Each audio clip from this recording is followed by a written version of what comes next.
verás.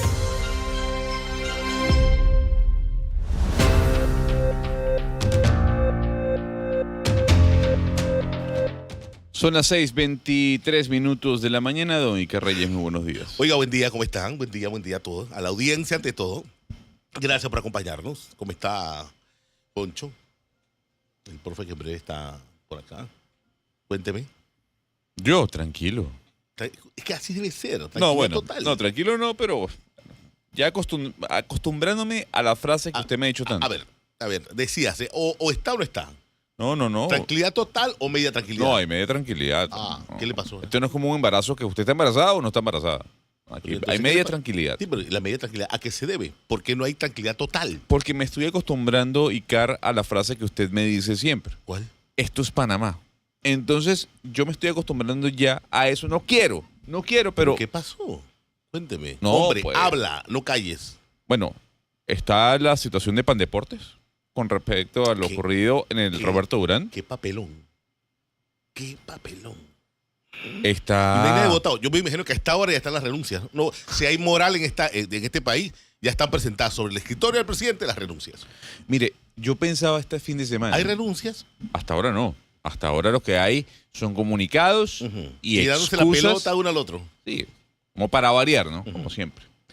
Y este fin de semana yo decía, debemos acuñar un término, con el respeto de los oyentes, a esta hora, que se llame, tal vez alguien lo ha utilizado, ¿no? O se le diga el valeverguismo. ¿Qué es eso? Nos importa 5 todo. O sea, hagamos las cosas bien, eso no existe. Es hacer las cosas por hacerlas. Lo del Roberto Durán, ahí es donde yo digo, falta planificación. Lo de Roberto Durán se puede incluso comparar con lo ocurrido en la Feria del Libro. Sí, pero ¿qué? Iker. Espérese, pero. Yo leí lo último antes de acostarme a dormir al Idán diciendo, ¡ay! Esto no es problema de nosotros. Esto es un problema de los acondicionadores de aire de Sarena. Sí. Esto fue lo último que dejé. Sí. Eso fue lo último. ¿Qué pasó? ¿Por qué le traigo a colación ambos puntos? Porque lo que queda en evidencia es que no hay planificación de lo que se va a hacer en el país. Y si hay planificación, es muy mala. Porque al igual que lo que vimos en el Roberto Durán, por un lado, con el tema del aire acondicionado, lo vimos en la Feria del Libro de Atlapa con el tema del parking. Usted no sabe el desastre que era la ciudad capital el viernes y el sábado. No porque la gente no va, al contrario, la gente va, pero ningún plan de movilización en Atlapa. No había funcionarios que dirigieran el tránsito en medio de semejante convocatoria. Y uno dice, si la Feria del Libro es un lugar, un evento que se planifica con 7 meses de anterioridad, 8 meses, ¿cómo no se tiene un plan al menos de movilidad? Y lo mismo va a pasar con el tema del Roberto Durán. Si se sabe con anterioridad que viene esta Copa Latina se llama, en la cual van a jugar además 2 de los equipos más importantes del continente, como Brasil y Argentina, ¿cómo tú no te preparas para que no ocurra lo que ocurrió? Entonces es hacer las cosas por hacerlas y no ver más allá de lo que puede ocurrir. Eso se llama planificación. Bueno, por eso lo primero que yo empecé preguntándole, ¿ya hay gente votada? ¿No? ¿Ya hay gente presentando su renuncia? Bueno, eso es lo último, porque aquí no hay moral para eso. ¿No hay gente votada? No hay gente votada. No. Es una falta de planificación total. Es hacer las cosas por hacerle ya.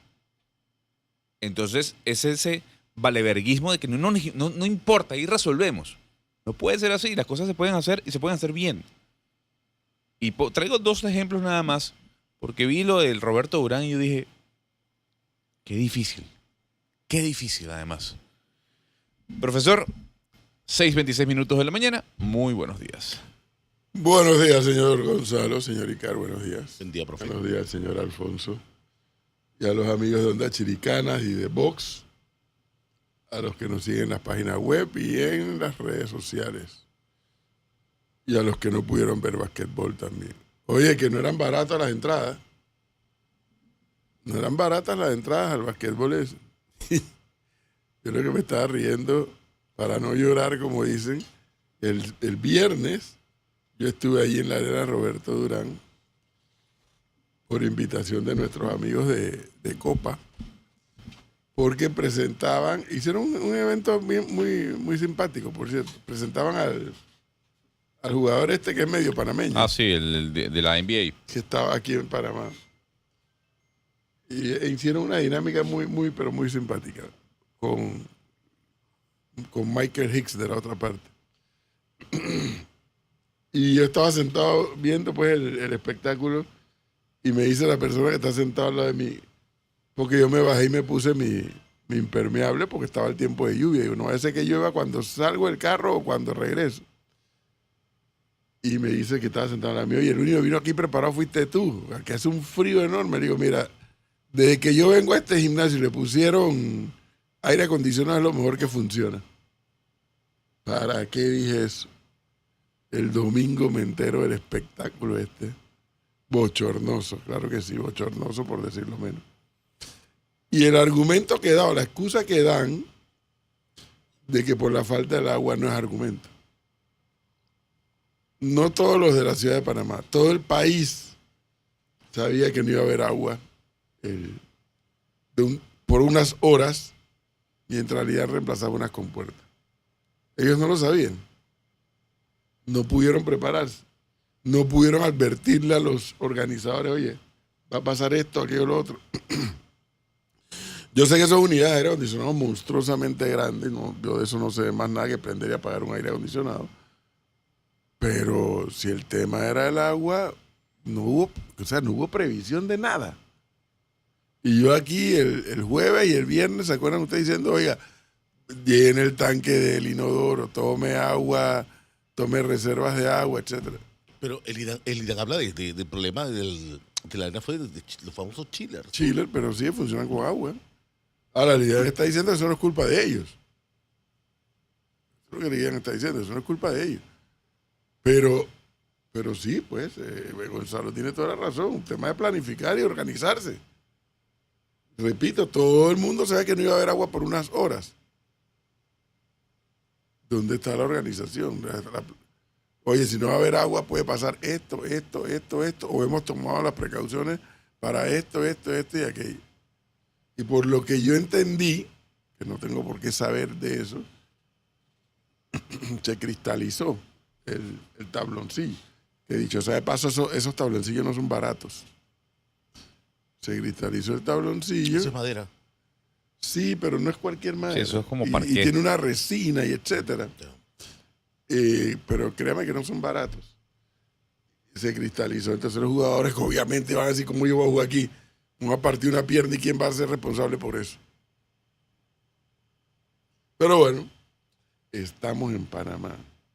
Nunca se le olvide eso. Y como dice Icar, habrá que conocer si en el transcurso del día de hoy habrá alguna sanción o habrá una amonestación, algo de que, oye, mira, fulanito responsable Profe. tiene tal sanción.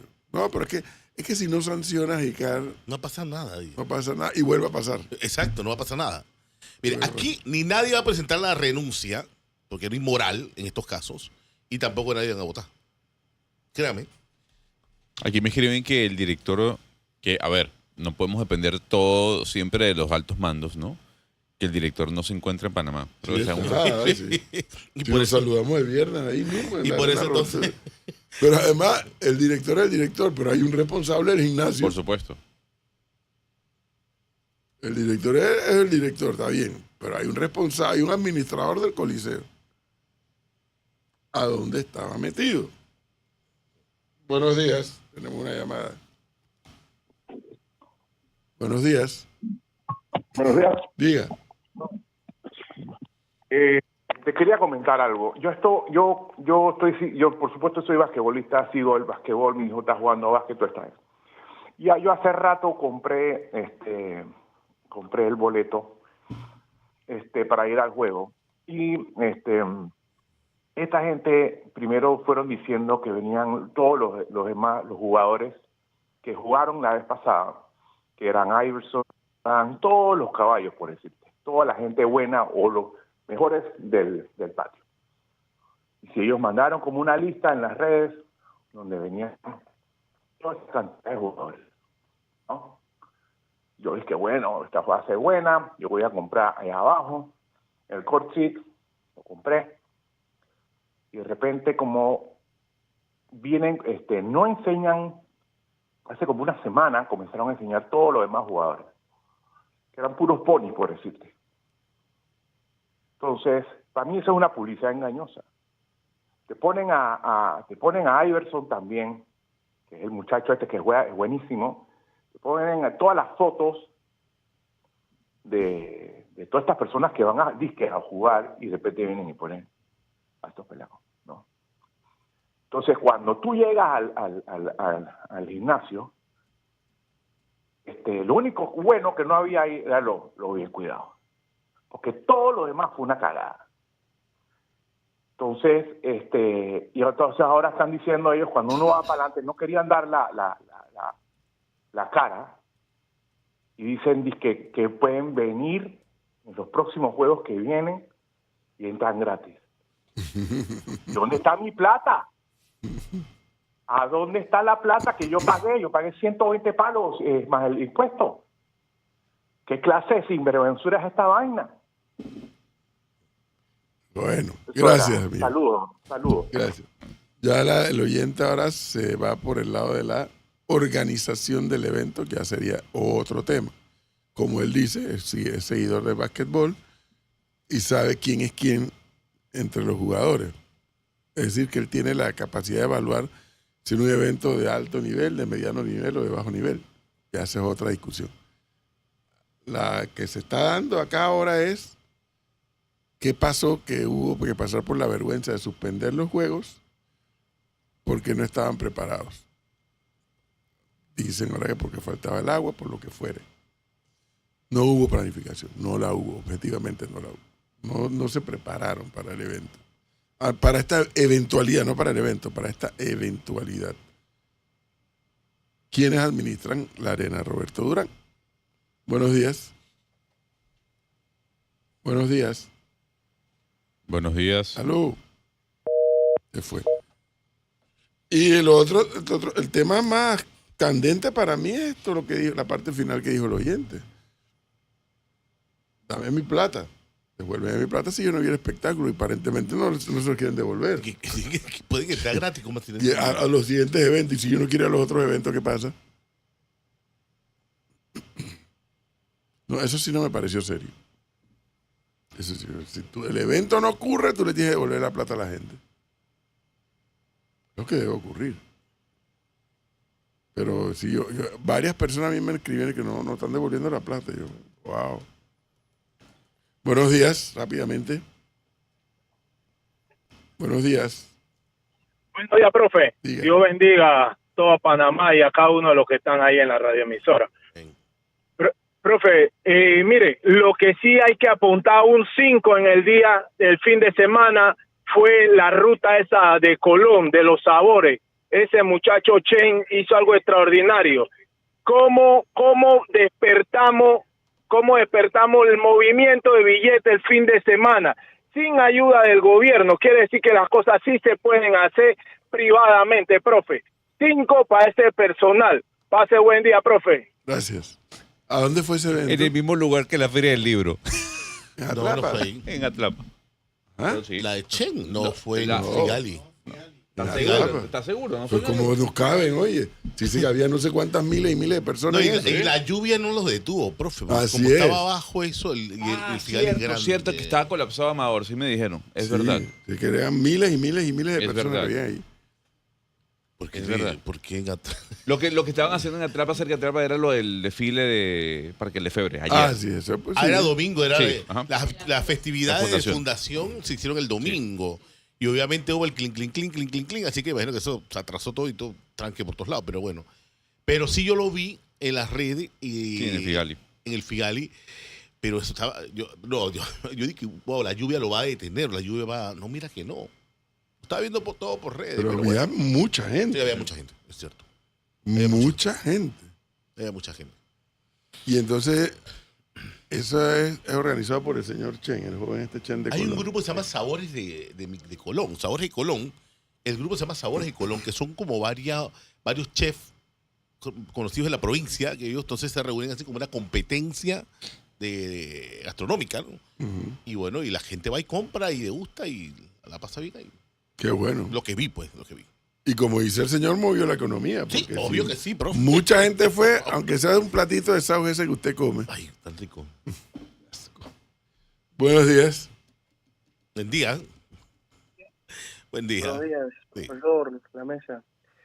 Volviendo al tema del baloncesto, lo peor de todo es que la marca Adidas hizo una inversión bastante fuerte para ese evento.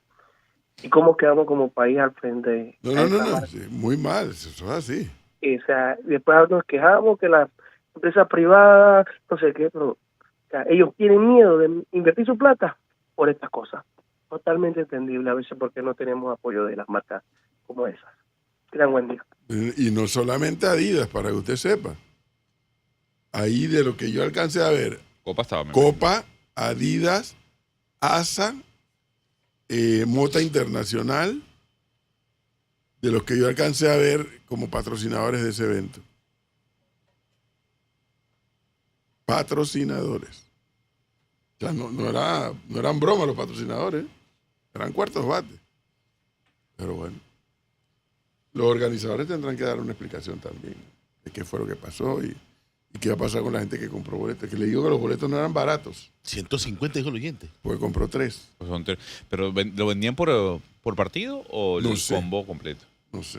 Pero él hablaba, yo de verdad de básquetbol no conozco nada, pero él hablaba de figuras que a él atrajo y por eso compró los boletos. Sí. Sí, seguramente vendieron que venían figuras para la Copa Latina de renombre. Pero fíjese que yo ayer estuve leyendo algo, yo no sé cómo funciona, yo sé que usted sabe que eso lo dirige una empresa. Este evento de Michael Chen, de los sabores de Colón, y la Feria del Libro, llama la atención que ambos ocurrieron un fin de semana, además 10º, para sumarle más al tema del movimiento económico, pero ninguno de los dos se hizo en el Centro de Convenciones Atlapa, de Amador, que es el gran centro de convenciones que tiene la ciudad capital. Y yo escuchaba ayer, no sé qué tan cierto es, por eso le quiero trasladar la duda si es que la sabe, que el costo de alquilar el centro de convenciones de Panamá, el nuevo, es muy alto y que por eso tal vez la gente piensa irse a Figali o incluso a Atlapa. ¿Eso es así, profesor? No tengo la menor idea. Yo sé que había una discusión al inicio de este gobierno entre el gobierno representado por Prontur y la administración del Centro de Convenciones de Amador. Hay una discusión de que uno quería A y el otro quería B. Asumo que se pusieron de acuerdo porque no he vuelto a escuchar más de ese tema, pero yo tengo una opinión diferente. Yo no creo que ese centro de convenciones lo vas a estar usando así por quítame esta paz y hazlo en el centro de convenciones. Es que parte del problema de Atlapa es que todo el mundo lo quiere gratis, que esa es la otra historia. Carta enviada a fulanito de tal de, ¿cómo se llama? La ATP, solicitando el uso de Atlapa, pero que nos exoneren del pago. Carta enviada a la escuela tal que Eso quiere es verdad. hacer su graduación ahí, pero que nos exoneren del pago. Así, eso no es serio. Claro. Así no puedes mantener en un centro de Aquí convenciones. digo la ministra. Todo el mundo lo quiere gratis, Atlapa, todo el mundo lo quiere gratis. Aquí lo dijo la ministra sentada. Si tú quitas una parte del ciudadano, tú vas a ver N cantidad de cableados. Sí. De todas las actividades de tantos años. Ese ciudadano se va a venir abajo. Pero como terminan todo, ni siquiera eso desconectan. O lo quitan o lo retiran. Entonces Entonces, es verdad lo que así dice. no puedes mantener un centro de convenciones. Yo no estoy diciendo que estoy de acuerdo con que sea caro, pero tampoco estoy de acuerdo con que sea Gratiñando. exonerado a todo el que lo pide. Ahora, yo tenía tiempo que no veía que se usaba el Figali. Da tiempo. Lo último que yo vi, Sí. ahí fue para la pandemia, era el que habían estimado Ahí estuvo, todas las Camilo mesas. se presentó allí, el concierto de Camilo fue allí. Reciente, fue ahí. Más o menos unos meses atrás. Lo que pasa es que yo sí digo, oiga, Panamá invirtió tanto en el tema de un centro de convenciones que está bien acondicionado, que es grande, que tiene estacionamiento? Oiga, ¿por qué no lo usamos? Con dos, ojo, la Feria del Libro es tal vez uno de los eventos más grandes que tiene el país, per se, culturalmente hablando. Hasta el jueves eran 28.000 personas las que habían visitado la Feria del Libro. ¿Por qué no utilizar ese centro de convenciones? Que además tiene varios accesos, que tiene un tema de estacionamiento más amplio, caminerías. Pero en el caso de la feria, por ser marca país, yo te puedo entender esa parte. Pero los costos son los costos. Yo Por imagino supuesto. que por eso. Al final, la gente desiste de utilizarlo porque, oye, estamos hablando de unas instalaciones como el Centro Comercial Amador. Yo le he recorrido, fue la última vez que estuvimos ahí en Expo Comer, fue. Expo Comer. Es hermoso. Es inmenso. Y es hermoso. O sea, y es hermoso. Entonces, la consulta es, yo creo que al final lo que va a surgir es el argumento de que tal vez queda mucho más accesible para el público ir a Atlapa. Pero cuando uno se da cuenta de la cantidad de carros que hay, uno dice, bueno, ¿realmente la gente va en bus? ¿La gente va o va en vehículo? No sé, lo que sí les sé decir que parte del problema de Atlapa es que todo el mundo lo pide gratis. Y así no es el juego. Eso me consta. Así no es el juego. No, pero y ya quedó chico. O sea, ¿Atlapa cuándo fue construido? La dictadura. Y seguramente fue construido para un número de personas que habitaban en ese momento en Panamá. No creo que haya sido pensado. Pero es que en los centros de convenciones tú no los haces, tengo entendido, pensando nada más en tu población local. No, Los centros de convenciones son para atraer convenciones. por supuesto. Pero cuando uno ve, entendería yo, usted que dice que fue construido hace mucho tiempo, ¿ha habido alguna expansión de Atlapa? No. Por eso le digo. Atlapa tiene hasta problemas legales todavía. Sí, igual terreno. De terrenos que se cogieron, como era la dictadura, se cogieron terrenos privados y construyeron. Atlapa a esta altura sigue teniendo problemas legales. De gente que sigue reclamando, los familiares, como que tú me quitaste el terreno y así por así. Y no pasa nada. 77. En el 77, la cantidad de personas que habitaban en la ciudad de Panamá, bueno, era bastante baja en relación a la que hoy en día habita. Pero, Y no había. Buenos días, Cristian. Le doy la palabra. Apareció Apareció por allí. un ¿no? fantasma que le Un pasa. pues, sí, Buenos días. buenos días, es que no me saludan. Eh, Aquí va a hablar del 80. un gusto estar aquí, Icar. Hola, profe, Cristian, ¿cómo estás? Gonzalo. ¿Qué tal? Muchas gracias, Icar, por saludarme. Un gusto estar aquí. Pero yo no creo que tiene que ver con lo que estaba diciendo Gonzalo. Yo no creo que el problema de Atlapa tiene que ver con el tema de población. Yo creo que hay eventos para los que el tamaño de Atlapa hoy sigue funcionando muy bien. Yo lo que creo es que hay eventos que sí han superado la etapa No para la Feria del Libro. de Atlapa. Exacto. O sea, A mi punto. Por lo menos yo que pasé por ahí, me parece a mí que ya la magnitud del evento de la Feria del Libro superó a Atlapa. Yo no creo que tiene que ver con el tamaño de Atlapa, sino con el tamaño del evento. Sí. Bueno, lo que sí le puedo decir, Cristi, lo que sí le puedo decir es que el tamaño del estacionamiento de Atlapa quedó pequeño, Sí. sea el evento que sea. Sí. Mira, Desde un concierto hasta una Gonzalo, Feria del Libro. La construcción del Centro de Convenciones Atlapa comenzó en el 77. Se completó a finales del 80 y se inauguró operaciones en el 81, enero del 81. Se encuentra en un terreno de 8 hectáreas, en pleno corazón de San Francisco, frente al Cherán. Para que vea que el asunto no es tan fácil como decir.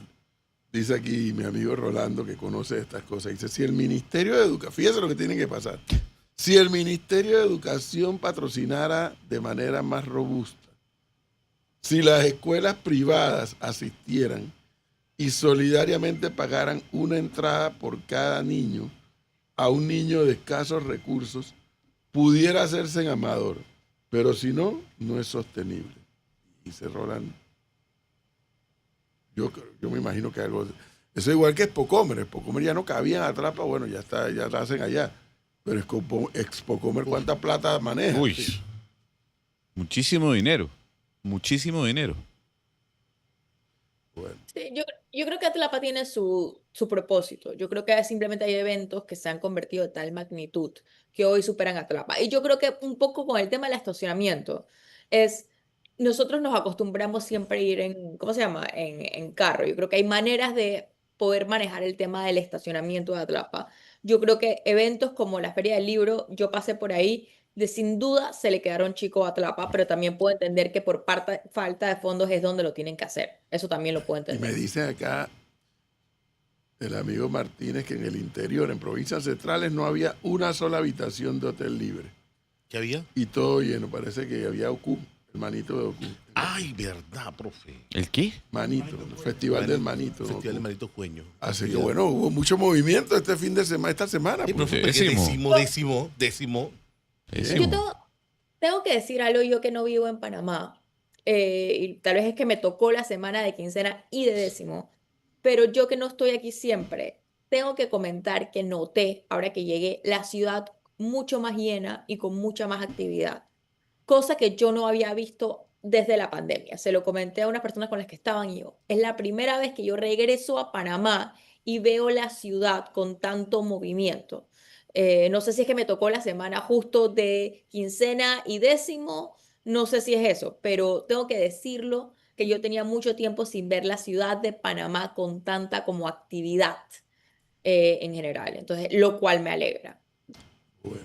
Entonces, ahora, para que usted sepa, Atlapa tiene cosas que no tiene el Centro de Convenciones de Amador, El anfiteatro. como por ejemplo el anfiteatro. El anfiteatro. Y ahí yo que he conversado bastante con el gerente del Centro de Convenciones de Amador, él me dice, nosotros, al Centro de Convenciones de Amador, necesitamos que Atlapa esté bien aceitado, Claro, porque es un buen complemento. El No, sin uno se duda. complementa con el otro. sin duda. Lo que pasa es que la Feria del Libro no se hace en el anfiteatro.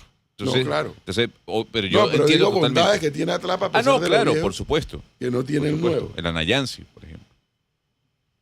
Pero No, y además, siempre está ese espacio, Icar, de parking cerrado donde hay puros vehículos oficiales, ¿no? no sé. Acuérdate que hoy opera la autoridad de turismo también. Ahí opera la autoridad de turismo también, así que Por el lado político, expectativa de que la Asamblea comience a funcionar adecuadamente con todos los temas que tiene pendientes. Ya están todas las comisiones. ya. Están todas. 15 están instaladas ya. Todavía hay Creo quienes, que ve todavía hay quienes se septiembre. están lamiendo las heridas. Ay, sí, profe. ¿Pero por qué esa? Pero es que... Porque hubo traición, Y cada profe, necesitamos alta madurez traición. política. Ah, oiga, hombre. vamos dice que alta traición. No respetaron el acuerdo del bloque político. Se Todavía voltearon. siguen eso. Y se están lamiendo las heridas. Bueno, es que el amigo suyo Camacho mandó un tuit este fin de semana que 37 no son 37 no son 5. Así fue. doble moral y análisis cegado. Me llamó la atención. Usted dice que solo lo escribió Camacho. No, Camacho sí. El colega suyo no. Que ese colega suyo nunca escribió 2 párrafos. Y ahora escribe Sí, ensayos, ¿no? interminable. ¿Qué colega? El colega suyo, no sea el loco. Doble moral, dice Camacho, y análisis sesgado. Yo lo leí. En una asamblea donde no existe el dominio predominante de ninguna bancada, los acuerdos coyunturales son parte de la vida diaria. Sin embargo, los analistas sesgados y los pseudohonestos legislativos quieren convencernos de que la movilidad de los votos son producto de presiones y traiciones. El doble discurso y la doble moral ha quedado en evidencia otra vez en algunos comentarios y análisis de los recientes resultados de las elecciones de las juntas directivas de las comisiones de la Asamblea Nacional. Basta observar que los famosos 37 votos del 1 de julio de 2025 fueron producto de la movilidad de parte de votos que llevaron a Dana Castañeda a la presidencia de la Asamblea en julio de 2024. Pese a ello, no escucharon ustedes a los analistas sesgados ni a los radicales pseudohonestos hablar de traiciones ni presiones en su favor. La doble moral y la falta de palabra de los vamos quedaron en evidencia desde el 2024. Basta recordar lo que ocurrió con el puesto cedido para Moca en la figura de Ernesto Cedeño en la Comisión de Presupuesto, o la promesa de votos en favor de Dino Mon y Bolo Flores. Si quieren hablar de puñaladas, mejor fíjense lo que ha venido ocurriendo en la bancada de los radicales pseudohonestos y entenderán por qué antes eran 20 y ahora son 18, que ni siquiera votaron juntos en las recientes elecciones de las comisiones, de apenas 2 comisiones. Les aseguro que si mi propuesta de ir a votaciones en todas las comisiones hubiese imperado, las puñaladas entre los autollamados vamos habría evidenciado mucho más su doble discurso y su doble moral y habría acelerado el inevitable desmembramiento de esa bancada. Igual habría ocurrido con los posteriores comentarios y análisis de los analistas sesgados que abundan en los medios y redes sociales. Y aparentemente no, según me dicen, eso tiene alborotado a los miembros del órgano legislativo, a los unos y a los otros. Y al Dios del Olimpo también. Ah, no sé. Esto ya conversé con él, pero no hablamos de esos temas. O sea, que en estos días usted fue al Olimpo. No, pues, Juan Diego Vázquez me chateó. Bueno, como siempre, intercambiando criterios, como siempre, de manera muy respetuosa. Sí. Intercambiando criterios de un poco lo que está pasando y de lo que no está pasando. Pero fíjese que por eso he querido leer esto que, aunque a algunos no les guste, pero ese comentario de Camacho tiene un sustrato político de análisis. Lo tiene, objetivamente. Yo no estoy diciendo que usted tiene que estar de acuerdo o que tiene que estar en contra, sino que desde el punto de vista del análisis lo tiene. ¿Por qué? Porque es lo que yo vengo advirtiendo que el señor Gonzalo, como asesor que es, no me quiere hacer caso. Según la encuesta de Doxa, el político con más positivos sigue siendo Ricardo Martinelli. El segundo es Juan Diego Vázquez. Sin embargo, cuando tú ves la encuesta, la última publicada, y las anteriores, ves que a Juan Diego Vázquez, que está de segundo con más positivos, pero le ha aumentado los negativos con respecto al anterior. ¿Por qué? Es una opinión que yo tengo. Mientras él esté metido en ese día a día de la asamblea, eso lo va a desgastar. Eso lo va a desgastar. Y en mi opinión, en mi análisis, pues que puede estar equivocado como puede estar acertado, es un error político, de cálculo político, estar metiéndose, quita este, ponga este, suba este, baja el otro, hagan esto, hagan lo otro. Eso desgasta, porque la asamblea desgasta, por razones que yo creo que no tengo ni que explicar. Entonces, si la gente lo percibe vinculado a ese tejemeneje diario, lo va a desgastar y puede que sus negativos le puedan seguir aumentando. Obviamente, tengo claridad, Juan Diego Vázquez no va a ser candidato en el 2029 a la presidencia de la República. No es porque no quiera, sino porque no puede.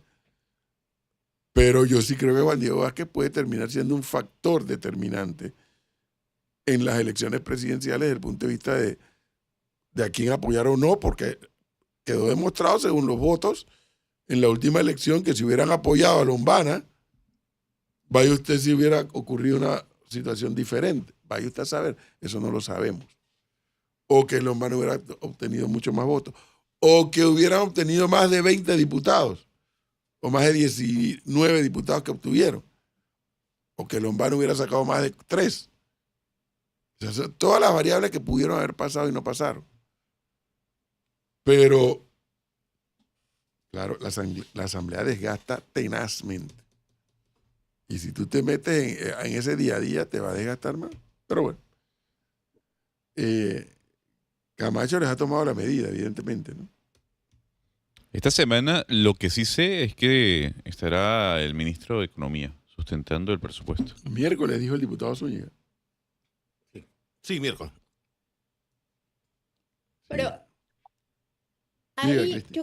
sino que con el tema de Juan Diego y con lo que pasó en la encuesta, yo quiero concordar un poco con lo del profe, porque yo creo que Juan Diego sí tiene un papel que jugar, sobre todo cuando vengan temas, no quiero decir la palabra controversiales, pero cuando sean temas de política pública, que él pueda todavía vender exactamente como temas legislativos. Pero yo creo que seguir para él él tendría que tener a alguien en la Asamblea Legislativa que sea quien esté haciendo todo este politiquero matraqueo político.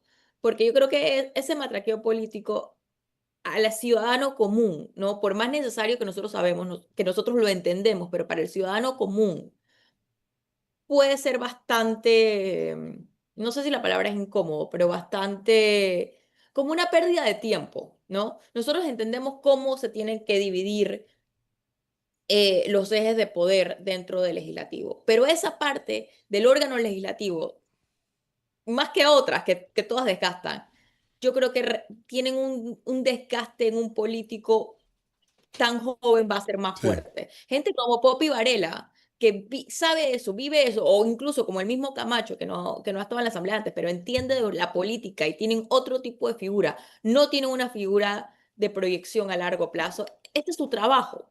Eso es lo que ellos saben hacer y eso es lo que son buenos. Yo creo que hay lugar para que Juan Diego opine o sus Exactamente. opiniones tengan relevancia en el país y van Exacto. a venir esos temas. Y Pero eso no va a ser, Cristi, estoy totalmente de acuerdo con este punto, pero eso no va a ocurrir siendo un factor en la Asamblea. O sea, exacto. su labor como líder o dirigente político del país, más que debamos, es enrumbar, es marcar camino. Bueno, esa es mi opinión, cuidado, a lo mejor él tiene otra.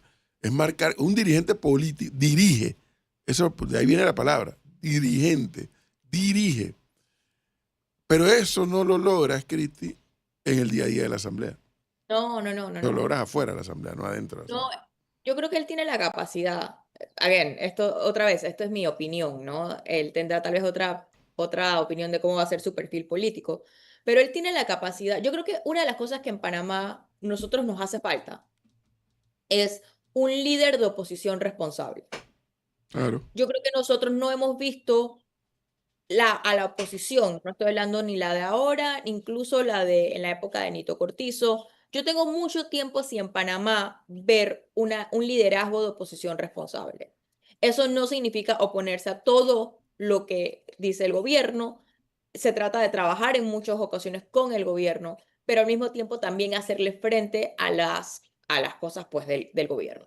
Yo creo que en Sí. Panamá uno de los problemas de nuestra democracia es que nosotros también hemos tenido oposiciones irresponsables. Yo creo que para Juan Diego hay un papel haciendo un liderazgo de una oposición Ahí responsable. está por llegar, digo yo que de un momento a otro, porque no sé qué momento va a ser. Está por llegar el debate nacional de qué vamos a hacer con la mina. O sea, creo que hay una expectativa muy alta a la espera de que el presidente Mulino y su órgano ejecutivo le digan al país, bueno, mire, la mina, el camino va a ser este y este. Y cuando eso ocurra, se alzarán las voces a favor, se alzarán las voces en contra. Y deberá darse un debate nacional. Y en ese momento, por ejemplo, Juan Diego Vázquez ha sido claro en que él está en contra de la mina. Listo. Se respeta su opinión, como las de otros. Habrá que escuchar la sustentación, la argumentación para oponerse, si fuera el caso, dependiendo de lo que vaya a proponer el gobierno. Pero ese debate, si lo vas a dar en la Asamblea, te enredas. Ese debate es un debate de opinión pública. Claro. En las redes, correcto, en los medios de comunicación social, en los famosos podcasts, en lo que no sé cuántas cosas que se usan ahora. Entonces, el papel de un dirigente es dirigir. Y vaya usted a saber cómo esa discusión le va a afectar o le va a beneficiar. Ojo, y obviamente porque el debate no es si le afecta o le beneficia. Es escuchar si va a haber argumentos de fondo y forma, como le gustan a Gonzalo, a favor o en contra de lo que el Ejecutivo vaya a proponer. Yo sí estoy de acuerdo con eso. Es que no podemos caer en una retórica de lanzar argumentos que no tienen sentido alguno. Sobre todo un debate tan importante como el de la mina. Yo escuchaba al señor Ricardo Lombana diciendo que Mulino y Nito Cortizo tienen un pacto de no agresión. Mulino y Cortizo. A ver, Ricardo Lombana sacó 500.000 votos. Yo creo que el papel que tenía Ricardo Lombana en su momento era el de ser, como dice Cristi, un líder responsable. Pero yo creo que, perdón, aquí voy a ser tal vez un poco dura con el señor Lombana, pero en mi opinión Lombana ha hecho una carrera política de hacer lo que en mi opinión es la definición de una oposición irresponsable cuando ha hecho, porque él por mucho tiempo, en la época de Nito, prácticamente desapareció, y para mí la definición de una oposición irresponsable es exactamente lo que ha hecho el señor Lombana. ¿Y qué es la oposición irresponsable? Es decir, no, no, no, no, no a todo, con argumentos que no necesariamente son ciertos. Esa es la misma oposición irresponsable y se la hizo al señor Nito Cortizo y yo creo que él ha hecho su carrera política hacer eso. ¿Quién también está haciendo una oposición irresponsable? El PRD. O sea, yo lo que digo es, yo no espero del señor Lombana algo distinto de lo que él ha construido su carrera política haciendo, ¿no? Yo no espero una oposición responsable del PRD que está viendo bien cómo pesca en río revuelto.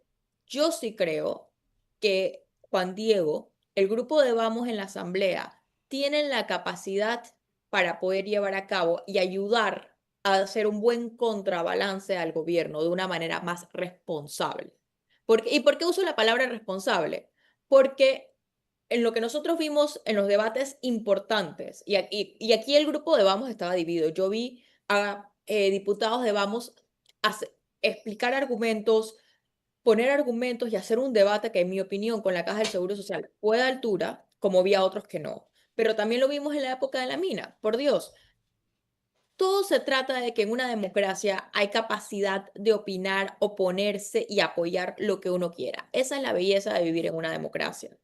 Pero sí los líderes políticos de oposición, y aquí estoy hablando, estoy dirigiendo a la oposición, tienen la capacidad y deben tener la capacidad de también ser responsables en lo cual es su papel. Yo no espero eso del señor Lombana, yo no espero eso del PRD. Lo que pasa es que, mira, bueno, a diferencia de Cristi, yo sí lo esperaría de Lombana, pero lo que no observo, lo que no he logrado observar, les voy a decir algo, Cristi, cuando la democracia cristiana en Dara los expulsa del gobierno, Ricardo Arias Calderón articula el discurso de oposición responsable. Yo no sé si la sociedad panameña haya cambiado mucho de allá a acá, es probable, hay por lo menos una o dos generaciones nuevas como ciudadanos. Nadie entendió lo de oposición responsable. Nadie lo entendió. Porque el panameño, Cristi, y es tal vez un error de análisis que está cometiendo Lombana, tal vez digo yo, como observador. El panameño ve que oposición es eso, oponerse a todo. Abajo el que está arriba. ¿Y por qué? Porque lo hemos discutido aquí en este programa. Sigue siendo una sociedad con poca educación política, con poca cultura política. Entonces, no, si tú eres oposición, tienes que estar en contra. La gente no termina de entender lo que dice Cristi, que yo coincido, que es hacer oposición responsable. No, que fíjese que no es lo mismo que oposición cariñosa, esa es la que le gustaba a los liberales de la época. De que yo soy de oposición. Yo soy de oposición, pero te guiño el ojo en este tema y en aquel otro tema y unos puestitos por aquí y unos puestitos por allá. Esa es oposición cariñosa.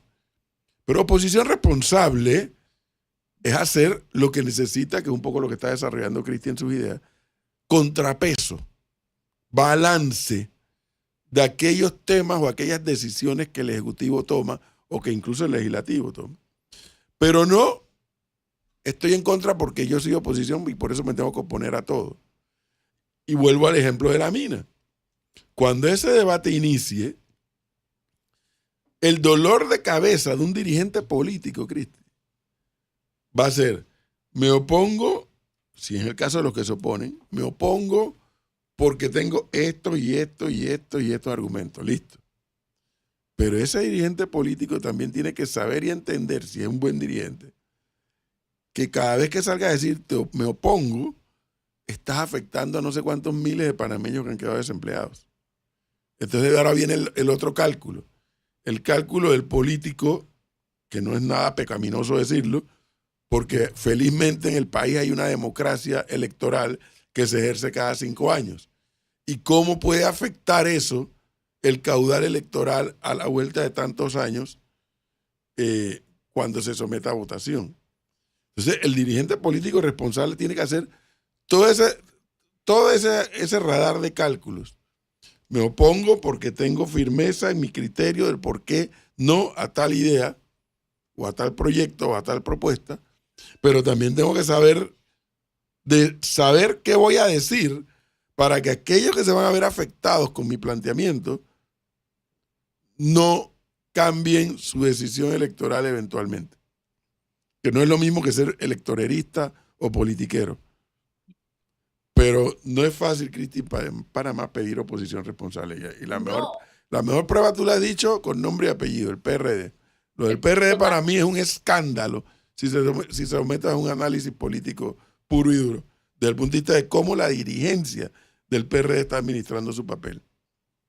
A ver, y no solamente pegó que para los políticos, pero para nuestros oyentes están teniendo un problema entendiendo qué es oposición responsable. Acabamos de decir que una oposición responsable no es una oposición cariñosa.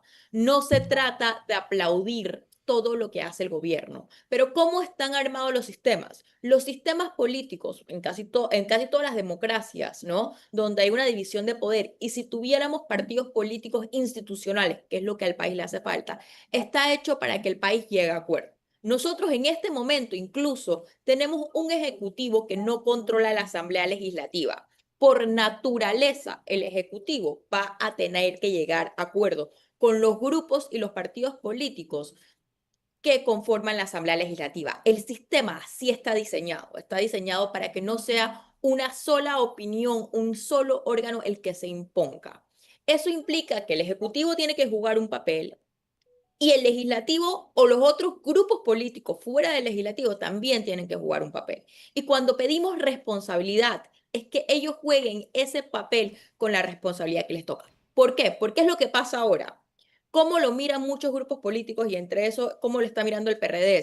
Nosotros vamos a hacerle la vida imposible al Ejecutivo. No importa que esto dañe al país, porque nosotros pensamos que esto nos ayuda electoralmente. Esa es la definición de una oposición irresponsable. Lo que nosotros estamos diciendo es que los grupos del país que tengan argumentos a favor o en contra apoyen cuando un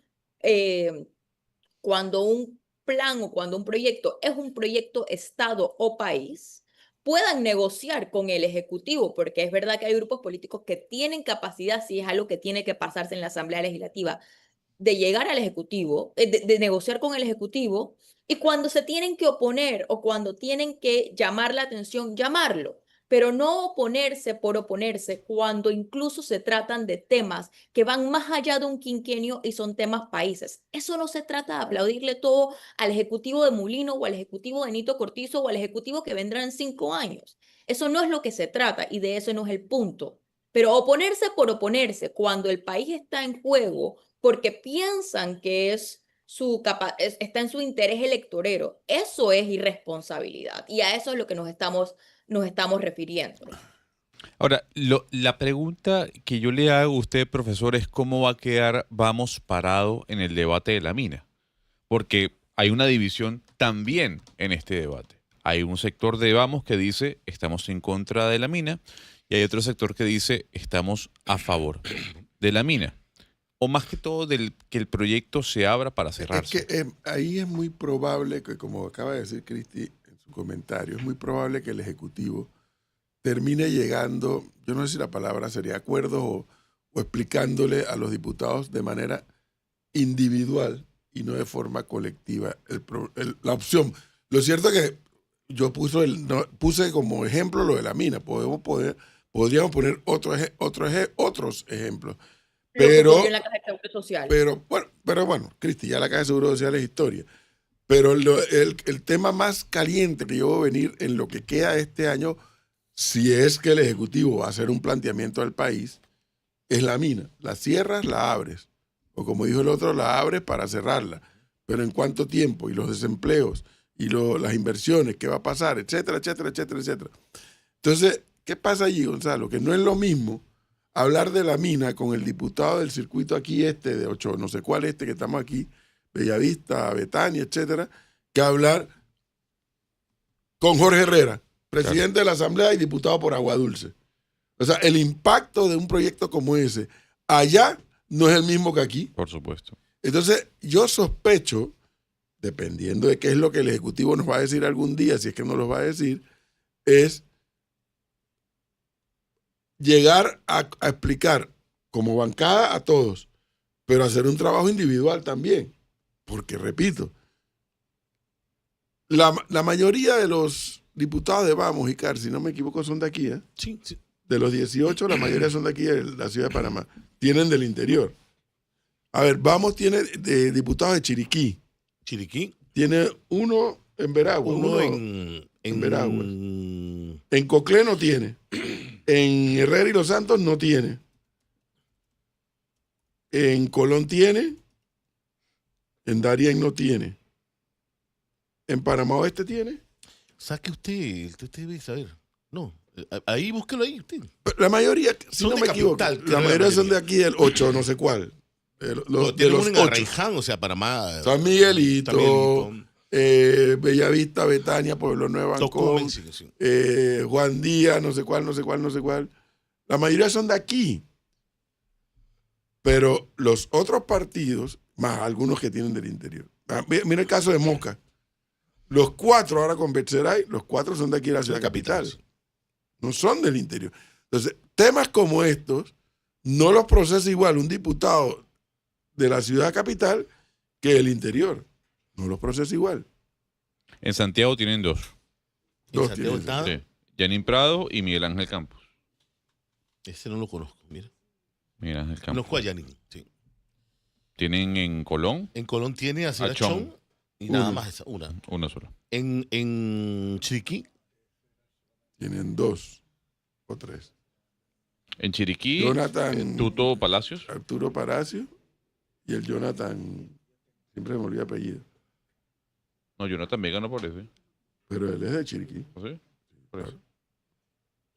pero bueno, es como dice el profe, la mayoría. Ahora, profe, ahí ellos le va a sí. costar. Sí. Boquete, circuito 4-5. A Boquete ellos le Olega va a Iguala. costar mucho porque usted siempre se adelanta a un discurso. Y en política usted no puede adelantarse a un discurso con forma radical. El no porque no. Porque al final cuando entra usted de lleno al asunto y se da cuenta de la magnitud, como usted lo dice, yo no sé si esa va a ser la técnica del presidente, suena interesante y suena viable. Reunirse con cada uno de los diputados, los bloques, no sé, o independientes, o bancadas. Pero al final, cuando se empiezan a analizar los números de verdad, los números fríos, puros y duros, a usted le toca seguir con la retórica de mantenerse el no por el no, porque ya empeñó de antemano su palabra o su posición, o le toca decir, ven acá, que muy poco se ve en política, a hidalguía de reconocer De reconocer. que usted se equivocó, O de corregir. o de corregir exactamente. Yo creo que en política hay maneras, ¿no? Yo creo que tal vez no dicen la palabra corregir o me equivoqué, pero yo creo que en política, y si tienen un buen asesor de comunicación atrás, hay maneras de vender un cambio de posición. Hay grupos en Panamá también hemos visto cambios de posiciones de una manera descarada, pero yo creo que en política sí hay maneras de hacer esto de una manera elegante. Yo creo que el Ejecutivo debe reunirse. Para mí, como lo acabo de decir, estamos en una democracia y el Ejecutivo debe tratar para los proyectos tan controversiales, llámese la mina, llámese los otros, debe tratar de buscar o por lo menos tender puentes, por más que al final sea o no disposición del Ejecutivo, tender puentes con las otras agrupaciones políticas, independientemente si esos grupos al final le dan su apoyo o no. Pero yo sí creo que es en el buen interés del país que el Ejecutivo se reúna con todas las agrupaciones políticas para explicar, sobre todo si es un proyecto que no va a pasar por la Asamblea, como lo ha dicho el presidente, para explicar cuál es la propuesta. ¿Por qué? Porque yo creo que gran parte de lo que ocurrió tengo que decir que fue bastante distinto con la Caja del Seguro Social. Yo creo que el Ejecutivo, con la ley de la Caja del Seguro Social, hizo un buen trabajo en tratar de comunicar. Yo creo que el Ejecutivo anterior hizo un muy mal trabajo de comunicación, pero yo creo que a los dos gobiernos les ha faltado tema de comunicación hacia el público y hacia las otras organizaciones políticas. Yo creo que el Ejecutivo tiene y debe tratar de reunirse con todas las bancadas no solamente con todas las bancadas, con todos los partidos políticos o No, y agrupaciones los sectores políticas con este sociales, tema. Cristi. Y con los Yo, sectores sociales. yo creo que de manera inteligente la administración Mulino, hay una cosa que se llama, que yo la tengo grabada siempre en mi mente, paciencia histórica. La administración Mulino tiene que ver en algún momento cómo comienza a reconstruir sus canales de comunicación con estos grupos de la sociedad civil que llaman organizada, en sindicatos, en gremios, etcétera, porque no es bueno para ningún gobierno tener un divorcio así tan radical de los sectores, le llaman algunos ahora sociales. Eso no es bueno. O sea, el Ejecutivo tiene que comenzar si es que no lo están haciendo. Yo estoy aquí diciendo lo que yo creo que debe ocurrir. ¿Cómo reconstruir la relación? Que no significa sumarlos al gobierno, ni que ahora salgan a decir que no hay mejor cosa que el gobierno de Mulino. No. Reconstruir los canales de comunicación pasada la crisis. Ahora, si los sectores sociales prefieren mantener la teoría de la guerrilla bate, bueno, ya contra eso no se puede. Pero como gobierno, yo sí creo que el Ejecutivo debiera estar teniendo una fórmula, armando una fórmula para reconstruir canales de comunicación. Porque fíjese, Cristi, el propio presidente Mulino ha dicho que lo de la mina no va a ir a la Asamblea. Ok. Me imagino que tienen alguna fórmula para no tener que ir a la Asamblea. A mí me han explicado varias personas que no tienen nada que ver con el gobierno, abogados particularmente, cuáles son las fórmulas que ellos han estudiado que podría ser. Bueno, pero eventualmente sí va a tener que ir a la Asamblea. ¿Por qué? Porque lo que se nos ha dicho es que no puede ser que la Dirección de Minas o de Recursos Minerales del Ministerio de Comercio sea la que supervise o fiscalice la operación de la mina. ¿Qué significa eso?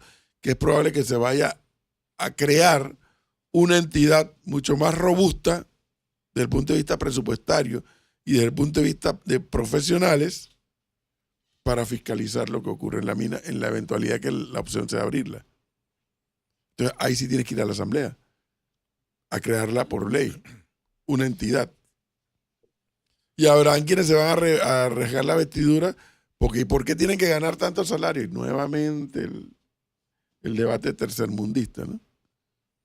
Si tú no puedes pretender crear una institución con especialistas en minería para que fiscalicen lo que la mina hace y lo que no hace, especialistas, y pagarle $800. No, eso no funciona así. Tendría que ser un equipo de trabajo muy bien remunerado que pueda enfrentar ese tipo de temas. Pero bueno. Yo creo temas que lo he que dicho quedan aquí, por ver. para mí ese es el eje de toda esta discusión. Nosotros necesitamos crear una institución que pueda fiscalizar. Y yo siento que esto ha estado ajeno de la conversación casi todos lados. Nosotros necesitamos un ente que pueda fiscalizar de manera adecuada el tema de la minería. Y si no se encuentra en Panamá, traer el expertise de afuera que nos los ayude a crear. Pero eso es vital y crucial para cualquier cosa que tenga que ver con la mina. Nosotros necesitamos un buen ente regulador y fiscalizador. Yo estoy de acuerdo con usted. Sí. Ahora, estamos a la espera del debate, ¿no? Y de la propuesta. Por porque no supuesto. se sabe. Por es supuesto, que pero si empezamos ya diciéndole que no al debate sin conocer la propuesta, empezamos mal, ¿no? Por eso, pero para mí lo que yo digo es que para mí eso es parte de la propuesta. O sea, para mí, yo como ciudadana panameña, de la propuesta quiero escuchar y necesito escuchar, es, más allá de todo lo demás, es cómo se va a fiscalizar y se va a regular esa mina. O sea, para mí eso tiene que venir dentro del debate, dentro de la propuesta, eso tiene que venir acompañado. Porque para mí, que no conozco el tema ambiental, una de mis mayores preocupaciones, y esto estoy hablando, Cristi, como ciudadana que tiene una opinión con respecto a la mina, es la capacidad del Estado panameño de fiscalizar un proyecto como ese. O sea, que eso es lo que yo quiero ver de la propuesta. no, y es completamente válido. Yo también quisiera ver eso y más. El punto es que hay quienes dicen, es que no vamos a conversar, es que no y no. Por eso yo le preguntaba el viernes, usted no estaba aquí en el programa, Cristi, al profesor y al señor Icar, si Walker Chandler le va a aceptar la invitación al presidente para ir a Brasil, por ejemplo. Porque ahí, Pero es que- porque estaremos hablando de Walker Chandler, que está en contra, y pongo el ejemplo de Walkiria, en un debate de altura. El hecho de apoyar, de acompañarle al presidente a Brasil no significa que estoy cediendo frente a nada. Es una invitación en medio de una reunión con el Mercosur. Ese es el debate que yo espero que se dé con respecto a la mina, que es no negarse sin antes escuchar. Es que yo creo que es un poco lo que regresamos, si queremos redondar el punto que estábamos hablando al principio, que es un tema de oposición responsable. Yo creo que en una democracia, un factor de poder o un grupo político nunca debe cerrarse a conversar temas, en este caso con el Ejecutivo, que son de interés nacional. Después de ahí tú puedes tener tu opinión, pero tú no puedes, como un factor de poder político en el país, tú no puedes decir, este tema no lo converso. Y eso es la definición de ser una oposición irresponsable. Después tú puedes decir, bueno, yo escuché lo que hay, escuché lo que está proponiendo el Ejecutivo y por X y Y razones, yo estoy en contra de este proyecto de ley. Llámese la mina, llámese cualquier proyecto de ley. Pero como factor de poder tú no puedes decir, no, yo no me voy a sentar a hablar con el Ejecutivo. Y tenemos que dejar debemos dejar de demonizar a la gente que sí se sienta a conversar con el Ejecutivo, que no significa nada. El Ejecutivo tiene que sentarse a conversar y la oposición se tiene que sentar a conversar. Esa es la definición de una democracia. Para eso está hecho el sistema. Y eso es lo que estamos hablando de oposición responsable. El no sentarse a conversar es la definición otra vez de una oposición irresponsable. No hay que temerle a eso. Por conversar, tú no te estás entregando, tú no te estás cediendo, tú conversas y escuchas. Y te escuchan a ti también. Así Pero quedaría muy mal la diputada si dice, no, yo no voy porque yo soy de oposición. No. Si tú crees que por un viaje te van a cambiar, tú eres una persona débil. O sea, es que ahí está el nivel. Como dice un oyente acá, este es el nivel para algunos, ¿no? Es que lo que está haciendo el Ejecutivo es endulzar a sus adversarios invitando es la presidenta, por favor, de la Comisión de Relaciones Internacionales.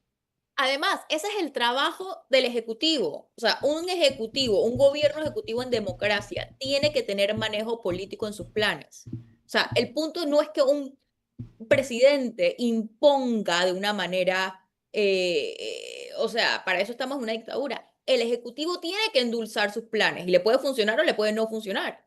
O sea, el punto es que ahora no venga, lo que no puede pasar es que entonces tú digas, bueno, si tú me apoyas, te hago un traspaso de partida para tu circuito. No, eso es lo que no puede pasar. Eso es otra cosa. Sí, eso ya. Eso es vagabundería. No, pero claro que el Ejecutivo tiene que endulzar su proyecto para los otros grupos políticos y los otros grupos políticos pueden aceptarlo o no. No, pero la mejor demostración lo acabamos de ver en la encuesta de Doxa cuando se le pregunta a los encuestados sobre Río Indio y sobre la mina. No sé si ustedes la habrán puesto la lupa. Es evidente, y lo dijimos el primer día, la clave de esta historia es información. En la medida que la gente se siente desinformada, la gente se opone. En la medida que la gente siente que está informada, la oposición baja. Observen ustedes que en la última encuesta publicada la semana pasada hay dos fenómenos interesantísimos. Los negativos de la mina son por arriba del 50%, pero vienen bajando, lentamente bajan. Pero los negativos de Río Indio, con respecto a la encuesta anterior, subieron. Uh-huh. Y ahora son más los negativos de Río Indio que los positivos. Esa es una de las, porque la verdad, yo lo reitero, una de las cosas más interesantes de esta encuesta es la posibilidad de hacer análisis más que ver los resultados puros y duros. ¿Qué ha pasado con Río Indio que los negativos han aumentado? ¿Qué ha pasado con la mina que aunque sigue teniendo mayoritariamente negativos, pero siguen bajando. Bueno, yo tengo mi propia interpretación de ambos casos, pero no tengo ninguna duda, y en tiempos modernos más, la gente tiene que sentirse informada en estos temas que tienen una trascendencia muy puntual. Si no tienen la información, se oponen así, gratuitamente. Normalito. Se oponen normal. O sea, Claro, pero ahí yo sí le hago una consulta. ¿Esa información tiene que venir de los voceros que están desgastados, por ejemplo? Porque yo le puedo dar un ejemplo claro. El señor Dino Mon, más allá del discurso que haya dado, ya era una persona que estaba desgastada por todo lo que le caía encima. Entonces la pregunta es, ¿cómo podemos hacer que el debate se abra, que las posiciones se crucen y que la gente no rechace de una o no cuestione de una el mensaje sin ver al mensajero? Eso es lo que me preocupa. Ah, no, es que usted es del ACP, usted ya está eso bloqueado. ese riesgo va a estar siempre. Ese riesgo va a estar siempre. Difícil de evitar. Todo va a depender de cuál sería la estrategia de comunicación. Hay ambientalistas que los han invitado N veces a la mina. Y pues que irían, y de ir podrían tener más argumentos para oponerse. Pero ni siquiera quieren ir. Cuando tú tienes una persona que se niega a ir para que vea lo que está pasando allí y allí mismo tenga más argumentos para oponerse, dice, no, esto es una persona que es casi obtusa. Si te están diciendo, venga y vea, a lo mejor vas a tener más argumentos para oponerte. Y en el caso de Río Indio, Gonzalo, hay gente que no sabe ni siquiera dónde queda Río Indio. Y ya se están oponiendo.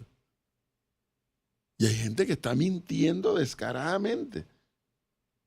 Y no les importa. Pero bueno.